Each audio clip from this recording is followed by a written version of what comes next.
Hello guys, welcome to the एलियस। और आज की जो वीडियो है उसमें हम दो टॉपिक कवर करेंगे। एक ही वीडियो में दो टॉपिक, एक तो रिएक्टिविटी सीरीज क्या होती है वो देख लेंगे कि what is reactivity series.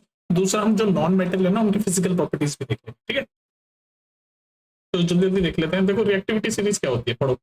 The reactivity series is a list of metals arrange in the order of their decreasing activities. Decreasing activities मतलब क्या मैं क्या चाह रहा हूँ, मतलब रिएक्टिविटी सीरीज बेसिकली क्या है। ये जो रिएक्टिविटी सीरीज है एक लिस्ट है, मेटल्स की लिस्ट है, ऐसे लिस्ट बनी हुई होगी मेटल्स की।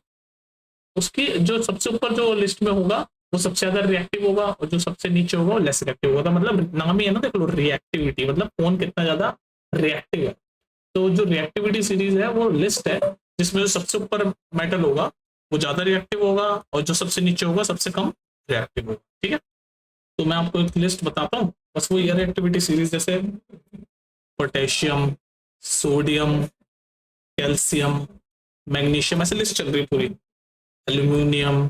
जरूर नहीं आपको याद करना है, और आपको पता होना चाहिए, थोड़ा बहुत आइडिया होना चाहिए, याद भी कर सकते हो। मैंने एक शॉर्ट बना रखा है, एक शॉर्ट्स में मैंने 1 मिनट के अंदर अंदर आपको बताया इसको जल्दी से याद करने का एक ट्रिक। ये टिन है, एसएन, ये लेड है, ये आपका बीच में आ गया हाइड्रोजन, उसके बाद कॉपर, मरकरी, सिल्वर, और लास्ट में गोल्ड। तो ये है, ठीक है। तो आप ये समझ रहे हो, ये जो हाइड्रोजन है ना, ये जो हाइड्रोजन है इससे नीचे वाले जितने भी मेटल हैं सब लीस्ट रिएक्टिव है।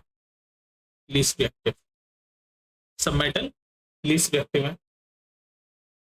और ये हाइड्रोजन से जो ऊपर वाले हैं ये हाइड्रोजन से ज्यादा रिएक्टिव है, आप कह सकते हो। अब इसको हाइड्रोजन से हम बेसिकली कंपेयर करते हैं, जो हाइड्रोजन है इससे कंपेयर करते हैं, तो हम ये जो हाइड्रोजन से नीचे वाले हम बोल देंगे least reactive than hydrogen. Hydrogen. और ये ऊपर वाले हम बोल देंगे more reactive than hydrogen. More reactive than hydrogen. बस ये हाइड्रोजन को एक बेसिकली क्राइटेरिया बना रखा है कि भाई हाइड्रोजन से कम रिएक्टिव वाले उससे नीचे होंगे, ऊपर वाले ज्यादा reactive, more reactive than hydrogen, ठीक है। तो ये सारे जितने भी हैं ये रिएक्टिविटी सीरीज ऐसे, मैंने कहा था ना, रिएक्टिविटी सीरीज क्या है, मेटल अरेंज हो रखे in order of decreasing activity. तो ऐसे डिक्रीजिंग एक्टिविटी में अरेंज हो रखे हैं। ये सबसे ज्यादा रिएक्टिव है पोटेशियम, इसका सोडियम, कैल्शियम, और से होते होते इनकी रिएक्टिविटी डिक्रीज हो रही है। ये लास्ट में गोल्ड जो है वो सबसे कम रिएक्टिव है, मतलब ये जल्दी से रिएक्ट नहीं करता। तो इसी सीरीज को बोलते हैं रिएक्टिविटी सीरीज। और ये जो रिएक्टिविटी सीरीज है इसका एक और नाम होता है एक्टिविटी सीरीज। तो कहीं आपको पेपर में अगर एक्टिविटी सीरीज बोला हो तो आप कंफ्यूज मत हो जाना। एक्टिविटी सीरीज या फिर दूसरा नाम है इसका एक्टिविटी सीरीज, ठीक है। आगे बस समझ में। तो रिएक्टिविटी सीरीज बेसिकली बस यही है, ये एक सीरीज है। इसको याद करने का तरीका मैंने शॉर्ट्स में बता रखा है, आप इसको ऐसे एक्रोनिम बना के भी याद कर सकते हो, कोई सा भी नहीं तो डायरेक्ट भी याद कर सकते हो, ठीक है। अब हम नेक्स्ट टॉपिक देख लेते हैं। तो छोटा सा था, रिएक्टिविटी सीरीज आपको बता दिया। बस एक लिस्ट है जिसमें जो सबसे ऊपर मेटल है वो सबसे ज्यादा रिएक्टिव है, जो सबसे नीचे वो सबसे लीस्ट रिएक्टिव, ठीक। ठीक है, अब हम नेक्स्ट टॉपिक पे चलते हैं जो कि इस वीडियो का है physical properties of non metal. Physical properties of metal तो हमने पढ़ रखा है ना, लिस्ट में देख लेना। हम पढ़ रहे हैं physical properties of non metals, ठीक है। नॉन मेटल्स की फिजिकल प्रॉपर्टीज देख लेते हैं। कई बार 1 मार्क में इस पे क्वेश्चन आ जाते हैं, इसलिए पढ़ाना जरूरी है। तो आपको पता है कि जो नॉन मेटल्स होते हैं ना वो ना तो मेलेबल होते हैं ना डक्टाइल होते हैं। मैं जब आपको फिजिकल प्रॉपर्टीज ऑफ मेटल बता रहा था तो मैंने आपको मेलेबिलिटी और डक्टिलिटी बताई थी ना। मेलेबिलिटी डक्टिलिटी होती है कि किसी मेटल की लंबी तार या शीट होने की जो एबिलिटी होती है उसी को बोलते हैं मेलेबिलिटी और डक्टिलिटी, है ना। तो नॉन मेटल जो होते हैं वो they are not, they are neither malleable not, आप ऐसे बोल सकते हो। अगर आप इसको मेलेबल और डक्टिलिटी के हिसाब से देखो नॉन मेटल को तो वो नहीं होते, ठीक है। तो क्या बोलोगे, नॉन मेटल्स आर, क्या बोलोगे फिजिकल प्रॉपर्टी में कि नॉन मेटल्स आर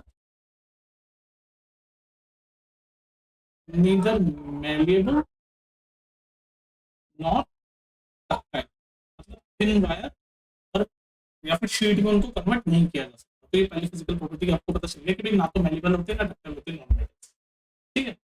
उसके बाद आपका जो फिजिकल प्रॉपर्टी है नॉन मेटल की वो है ब्रिटलनेस। ब्रिटलनेस मतलब क्या होता है, ब्रिटलनेस नाम से समझ रहे होंगे। ब्रिटलनेस BRITTLENESS, ठीक है।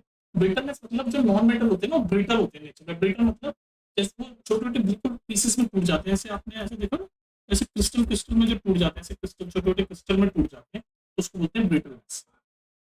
तो नॉन मेटल जो होते हैं हमारे सारे ब्रिटल्स होते हैं नेचर में, तो हम लिख सकते हैं non metals are brittle in nature, non metals are कैसे होते हैं, ब्रिटल होते हैं, ब्रिटल इन नेचर मतलब, ब्रिटल इन नेचर मतलब they break into small pieces, it means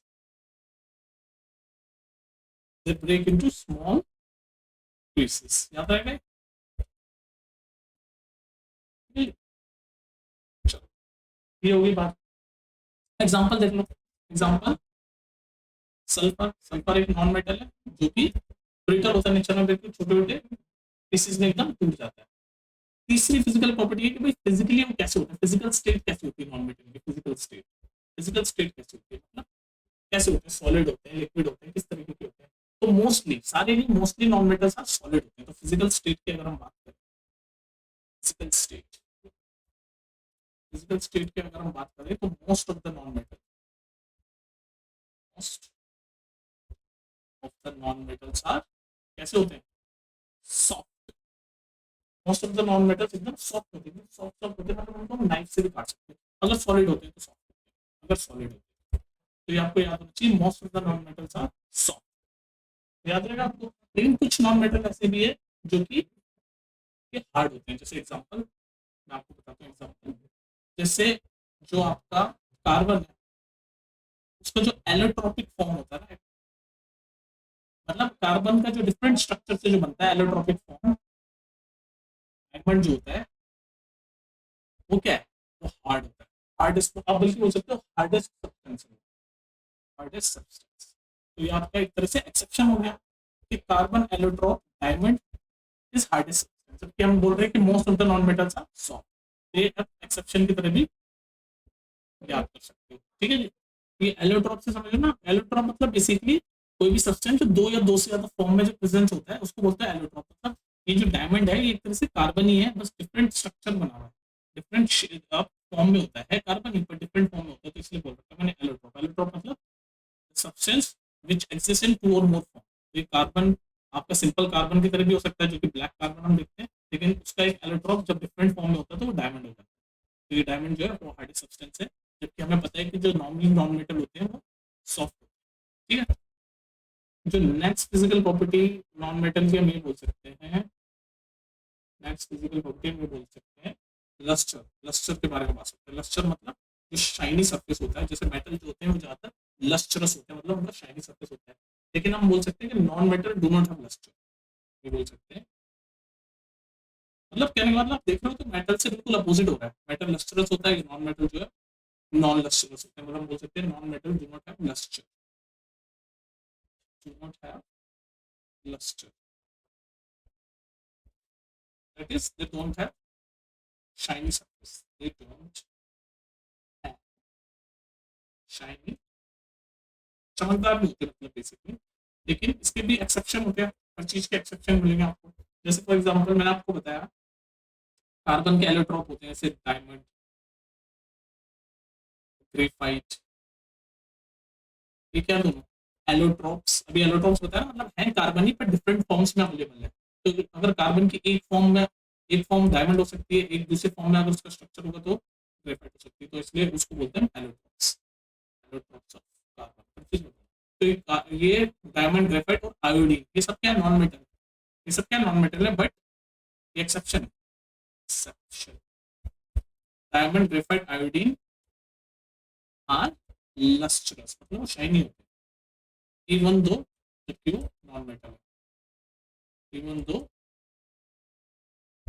they are non metals, ठीक है। एक्सेप्शन आ गया, ये याद रखना एक्सेप्शन, ये तीन चीजें लस्ट्रस होती हैं जबकि नॉन मेटल, ठीक है। और क्या देख सकते हैं हम फिजिकल प्रॉपर्टी में, देख लेते हैं हम इलेक्ट्रिकल कंडक्टेंस में कैसे होते हैं non metal, electrical and thermal conductivity में कैसे, electrical and thermal conductivity.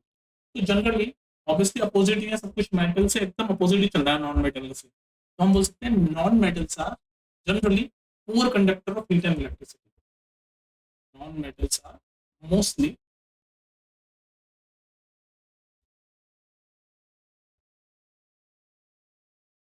Poor conductor of heat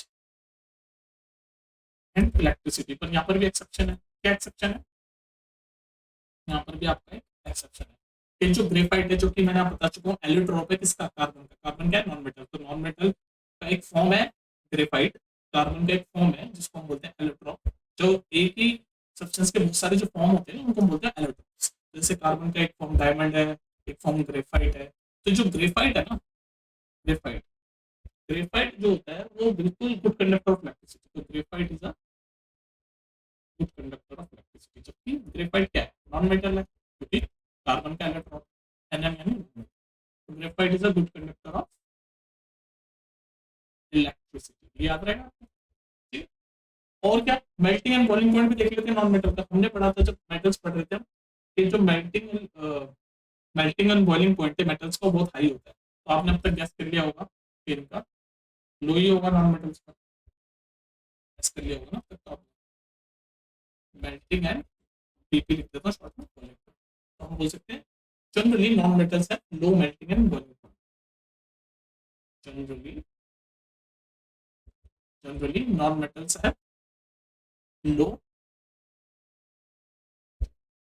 generally non metals है low melting and boiling point. मतलब मेल्टिंग और बॉइलिंग पॉइंट जो होता है नॉन मेटल्स का वो कैसा होता है, लो होता है, ठीक है। इसके भी कुछ एग्जांपल हैं, जैसे कुछ नॉन मेटल जो सॉलिड फॉर्म में होते हैं, जैसे फॉर एग्जांपल आपका सिलिकॉन, कार्बन, इन सब का क्या है, मेल्टिंग पॉइंट और बॉइलिंग पॉइंट हाई होता है। ये आप याद कर सकते हो, सिलिकॉन, कार्बन, इन सब का मेल्टिंग और बॉइलिंग पॉइंट हाई होता है, ठीक है। तो ये था फिजिकल, हमने दो टॉपिक पढ़ लिए इसी वीडियो में, कि physical properties of non metal और रिएक्टिविटी सीरीज। अब आप पूछोगे यार हमने मेटल में chemical properties of non metal भी पढ़ा था, तो यहाँ पर भी पढ़ा chemical properties of non metal. तो देखो नॉन मेटल में केमिकल प्रॉपर्टीज का सीन ऐसा है कुछ, हमने क्या क्या पढ़ा था आपको याद है, मेटल्स का हमने जब मेटल्स की केमिकल प्रॉपर्टी हमने क्या पढ़ा, reaction with oxygen, metal react with oxygen, metal react with water, ये सारी चीजें पढ़ी हमने, metal react with acid previous video में देखा। तो ये नॉन मेटल अगर हम देखें कि नॉन मेटल जब केमिकल प्रॉपर्टीज पे अगर हम आए, चलो यही कर लेते हैं इसी वीडियो में, chemical properties of non metal भी यही कर छोटा सा। तो देखो chemical properties of non metal पढ़ने से पहले मैं थोड़ा सा तुम्हें chemical properties of metal revise करवा रहा हूँ, मतलब याद दिला रहा हूँ, रिवाइज नहीं करवा रहा हूँ। उसमें क्या क्या पढ़ा था हमने केमिकल प्रॉपर्टीज में, जब मेटल ऑक्सीजन के साथ रिएक्ट किया तो क्या होता है, मेटल वाटर के साथ रिएक्ट किया तो क्या होता है, मेटल किसी एसिड के साथ रिएक्ट किया तो क्या होता है, ये सब हमने पढ़ा था। तो अब आप सोचोगे केमिकल प्रॉपर्टीज में भी हमें ये सब चीजें पढ़नी चाहिए कि जब नॉन मेटल ऑक्सीजन के साथ रिएक्ट करता है तो क्या होता है, नॉन मेटल वाटर के साथ रिएक्ट करता है तो क्या होता है, एसिड के साथ रिएक्ट करता है तो क्या होता है। तो देखो बात ये है कि जो नॉन मेटल है ना वो इनमें से किसी के साथ रिएक्ट करते ही, तो नॉन मेटल, तो हम प्रॉपर्टी क्या बताया, इसकी प्रॉपर्टी यही होगी कि non metal do not react with, हम ये बोल सकते हैं non metals do not do not do not do not do not react with acids, water, अब वो किसी भी टाइप का वाटर हो, स्टीम हो, कुछ भी हो, इनके साथ रिएक्ट नहीं करता। Non metal do not react with acid water वगैरह के साथ वो रिएक्ट नहीं करता। अब आपको याद है जब मैं मेटल पढ़ा रहा था तो मैंने आपको बताया था मेटल जब ऑक्सीजन के साथ रिएक्ट करता है तो क्या होता है, salt plus hydrogen gas evolve होती है, याद है आपको। मेटल जब सॉरी जब मेटल जब एसिड के साथ रिएक्ट करता है, मेटल जब ये एसिड के साथ रिएक्ट करता है तो क्या बनता था, salt plus hydrogen gas evolve होती है, ये बताया था मैंने आपको प्रीवियस वीडियो में, जाके देख लेना, salt plus hydrogen gas evolve. तो जब मेटल एसिड के साथ रिएक्ट करता है salt plus hydrogen gas evolve होती है, और वो डिटेल में पढ़ लेना वो वीडियो, और भी बहुत चीजें, लेकिन मोटा मोटी ये होता है कि जब मेटल एसिड के साथ रिएक्ट करता था तो सॉल्ट और हाइड्रोजन गैस इवॉल्व होती थी। लेकिन मैंने आपको बताया non metal do not react with acid to evolve hydrogen gas, acid और वाटर वगैरह के साथ ये रिएक्ट नहीं करता, स्पेशली एसिड के साथ वो रिएक्ट करके हाइड्रोजन गैस इवॉल्व नहीं करता। तो इसके पीछे का रीजन मैं आपको बताया था, क्योंकि वो कई बार 1 मार्क में पूछ लेता है कि अगर आपसे कोई पूछ ले non metal do not react with acid, sorry non metal react with acid but does not evolve hydrogen gas, कि अगर ये वो पूछ ले आपसे तो वो एसिड के साथ रिएक्ट नहीं करता टू इवॉल्व हाइड्रोजन गैस, कौन, नॉन मेटल। तो ऐसा क्यों, तो इसके पीछे रीजन ये, नॉन मेटल जो है वो इलेक्ट्रॉन एक्सेप्टर है। नॉन मेटल क्या होते हैं, इलेक्ट्रॉन, समझ लो यहाँ पर बात चल रही है, नॉन मेटल जो है वो इलेक्ट्रॉन एक्सेप्टर्स होते हैं, मतलब इलेक्ट्रॉन को एक्सेप्ट करते हैं, जबकि मेटल जो है वो इलेक्ट्रॉन को लूज करते हैं। तो होता क्या है, जब ये आपका जो एसिड होता है, जैसे कोई भी एसिड है, मान लो कोई नॉन मेटल है, कोई मान लो नॉन मेटल है, ठीक है, और वो किसी मान लो एसिड के साथ रिएक्ट किया, मान लो सल्फ्यूरिक एसिड के साथ रिएक्ट किया, तो जो सल्फ्यूरिक एसिड जो भी एसिड होते हैं ना उनके अंदर H प्लस आयन होता है। ये मैं बता चुका हूँ आपको, जैसे HCl है, ये एक एसिड है, तो इसके अंदर ऐसे होगा ना, एक H प्लस आयन होगा, एक Cl माइनस आयन होगा। तो ये जो H प्लस आयन है, एसिड में H प्लस आयन्स होते हैं, जैसे H2SO4 में भी H प्लस आयन। तो ये जो H प्लस आयन है, इसको इलेक्ट्रॉन ये दे नहीं सकता नॉन मेटल। ये इलेक्ट्रॉन H प्लस आयन को जब आप ये इलेक्ट्रॉन देता है तो वो हाइड्रोजन बन जाता है, हाइड्रोजन गैस बन जाता है ना। तो इलेक्ट्रॉन H प्लस आयन को देना पड़ेगा, लेकिन ये नॉन मेटल तो खुद ही इलेक्ट्रॉन एक्सेप्टर है, इलेक्ट्रॉन गिवर नहीं है, इलेक्ट्रॉन एक्सेप्टर है। तो वो ये जो एसिड का जो H प्लस आयन होता है उसको वो इलेक्ट्रॉन नहीं दे पाता, और इलेक्ट्रॉन नहीं दे पाता वो फिर हाइड्रोजन में कन्वर्ट नहीं हो पाता। तो यही रीजन है कि नॉन मेटल एसिड के साथ रिएक्ट करके हाइड्रोजन गैस इवॉल्व नहीं करता। समझ आएगी बात? नॉन मेटल एसिड के साथ रिएक्ट करके हाइड्रोजन गैस इवॉल्व नहीं करता, जैसे कि हम मेटल में कर देता था, क्योंकि मेटल क्या है, इलेक्ट्रॉन लूज करता है। तो वो जो एसिड का जो H प्लस आयन है उसको आपका ये इलेक्ट्रॉन लूज कर देता है और वो हाइड्रोजन गैस इवॉल्व हो जाती है। लेकिन मैंने आपको बताया कि नॉन मेटल तो इलेक्ट्रॉन एक्सेप्टर है, वो इलेक्ट्रॉन लूज नहीं करता, तो इलेक्ट्रॉन लूज नहीं करेगा तो ये H प्लस आयन जो होते हैं एसिड के उसको वो इलेक्ट्रॉन देगा नहीं तो वो हाइड्रोजन में कन्वर्ट होकर हाइड्रोजन गैस इवॉल्व नहीं होगी। ठीक है। हालांकि नॉन मेटल जो है, जैसे फॉर एग्जांपल एक एग्जांपल ले लो, सल्फर है, नॉन मेटल है, वो आपका ये मान लो सल्फ्यूरिक एसिड एसिड के साथ रिएक्ट करके डाइऑक्साइड ऑक्साइड्स वगैरह बना लेता है। जैसे इस केस में अगर उसको हम हीट करें किसी भी नॉन मेटल को, ये जैसे नॉन मेटल है सल्फर, जब ये एसिड के साथ रिएक्ट करते हैं और उसको हम हीट करें तो वो ऑक्साइड्स बना लेता है, हाइड्रोजन गैस इवॉल्व नहीं करती, वो तो हमने देख लिया पीछे। पर फिर भी ये देख लो, ये एक एग्जांपल कि वो ऑक्साइड्स बना देता है। जैसे फॉर एग्जांपल ये बना दिया ऑक्साइड्स, सल्फर डाइऑक्साइड और ये वाटर, इसको अगर आप बैलेंस करो तो ये ऐसे बैलेंस आई थिंक हो गया। ठीक, तो ये रिएक्शन बनती है। तो बेसिकली जब आपका नॉन मेटल एसिड के साथ रिएक्ट करता है और हम उसको अगर हीट करें तो वो ऑक्साइड्स बना देता है। ये बना दिया ना ऑक्साइड, सल्फर डाइऑक्साइड है, ऑक्साइड्स बना देता है, लेकिन हाइड्रोजन गैस इवॉल्व नहीं करता। जबकि अगर कोई मेटल, हमने पढ़ा था जब मेटल एसिड के साथ रिएक्ट करता था तो हमने देखा था सॉल्ट बनता था और हाइड्रोजन गैस इवॉल्व होती थी। नॉन मेटल ऐसा कुछ नहीं। ठीक है। तो केमिकल प्रॉपर्टीज में इतना ही था, क्योंकि मैंने आपको बता दिया केमिकल प्रॉपर्टीज में वाटर के साथ वो रिएक्ट नहीं करता, स्टीम के साथ रिएक्ट नहीं करता, नॉन मेटल एसिड के साथ रिएक्ट करके हाइड्रोजन गैस इवॉल्व नहीं करता, क्योंकि नॉन मेटल क्या है, नॉन मेटल इलेक्ट्रॉन एक्सेप्टर्स है। ठीक है। तो ये था आपका 3 टॉपिक हमने कवर करा आज की वीडियो में। हमने रिएक्टिविटी सीरीज पढ़ी, physical properties of non metal पढ़ा और केमिकल प्रॉपर्टीज भी देख लिया, जो कि थोड़ा सही था। ठीक है। नेक्स्ट वीडियो में हम जो भी बचा हुआ होगा वो देखेंगे और फिर चैप्टर खत्म करने की कोशिश करें। ठीक है। मिलते हैं फिर नेक्स्ट वीडियो में। ठीक है।